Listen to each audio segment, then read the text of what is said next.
আসসালামু আলাইকুম। সবার নেগেটিভ কথার মাঝে মাঝে কিছু পজিটিভ কথাও ভালো লাগে। সো নেগেটিভ কথার মধ্যে অ্যাডাম গিলক্রিস্ট বলেন, আপনার ইয়ান বিশপ বলেন, সবাই একটা সময় পজিটিভ কথা বলতো বাংলাদেশকে নিয়ে, কিন্তু তারা এখন নেগেটিভ কথা বলতেছে। কারণ আপনার বর্তমান পরিস্থিতিটাই এমন। কারণ আপনাকে নেগেটিভ কথা না, এটা আসলে যেটা বাস্তব সেটাই কথা শোনাচ্ছে সবাই আমাদেরকে, বাংলাদেশকে।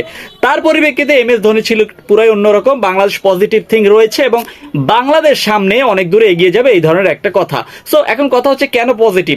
কারণটা হচ্ছে আপনার বিশ্বকাপে আপনি প্রথমে কন্ডিশন না বুঝে যা করছেন ভাই, বাংলাদেশের সব থেকে মারাত্মক একটি সমস্যা হচ্ছে আপনার ছোট টিমের সাথে হেরে আপনার কনফিডেন্স লেভেলটা নষ্ট হয়ে যাওয়া। বাট দিন শেষে আপনার সব থেকে বড় ব্যাপারটা হচ্ছে আপনি যখন বিশ্বকাপে নামবেন তখন সব থেকে জিনিসটা হচ্ছে আপনার মেন্টালি জিনিসটা থাকা উচিত। সো আপনার শান্ত যেভাবে অজুহাত দেয় সেভাবে অজুহাতের কোনো দরকার নাই।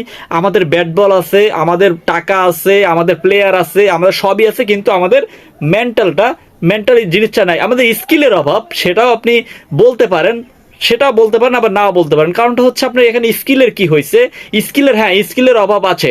নাজমুল হাসান শান্ত বলেছিলেন যে ভাই আমাদের স্কিলের সমস্যা নাই, কিন্তু আমাদের মেন্টালি সমস্যা। হ্যাঁ, এখানে মেন্টালি সমস্যা কি হয়েছে ভাই, আপনার একটা বলে 6 রান লাগবে, আপনি এখানে স্কিলের মাধ্যমে আপনি ছক্কা মারবেন। সো এখানে মেন্টালিটির তো কোনো ব্যাপার হয় নাই, তাই না? সো এখন কথা হচ্ছে বাংলাদেশ কত দূর যাবে। প্রথমত আপনি গ্রুপ অফ ডেথ সবাই বললেও আমি এইটাকে গ্রুপ অফ ডেথ বলবো না। বাংলাদেশের জন্য সব থেকে সহজ একটি গ্রুপ বর্তমানে রয়েছে। সবাই গ্রুপ অফ ডেথ বললেও আমি এটা বলবো না। কারণটা হচ্ছে আপনার প্রথম দুইটা টিম দেখেন, প্রত্যেকটা গ্রুপে প্রথম দুইটা টিম হচ্ছে আপনার শক্তিশালী। সো বাংলাদেশের ক্ষেত্রে, বাংলাদেশ তো মূলত শক্তিশালী টিম না। সো বাংলাদেশ শক্তিশালী টিম বলতে আমরা বুঝাচ্ছি সাউথ আফ্রিকা এবং শ্রীলঙ্কাকে। সো শ্রীলঙ্কাকে তুলনামূলকভাবে আমরা শক্তিশালী না বলতে পারতাম। সাপোজ আপনি ভারত এবং ইন্ডিয়া এবং পাকিস্তানের গ্রুপে পড়লেন, তখন আপনি নিশ্চিত করতে পারবেন যে আপনি দ্বিতীয় রাউন্ডে যাবেন? পারবেন না। আপনি ইংল্যান্ড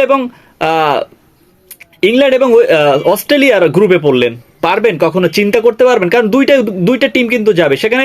ইংল্যান্ড এবং অস্ট্রেলিয়াকে হারিয়ে আপনি কিন্তু সামনে যেতে পারবেন না। সো ব্যাপার এখানেও চলে আসে।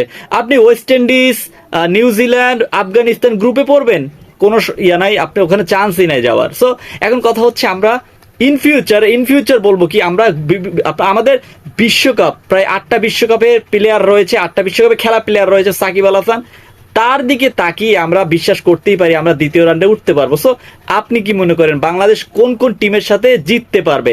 আপনি প্লিজ কমেন্টে জানিয়ে দিন, কারণ মূল্যবান কমেন্টে হতে পারে অনেক বড় কিছু। প্লিজ কমেন্টে জানিয়ে দিন। এবং বাংলাদেশের পক্ষে শ্রীলঙ্কার বিপক্ষে সর্বোচ্চ রান কে করবে কমেন্টে জানিয়ে দিন। আর হ্যাঁ, ভিডিওটি ভালো লেগে থাকলে চলো সাবস্ক্রাইব করে পাশে থাকুন। ধন্যবাদ।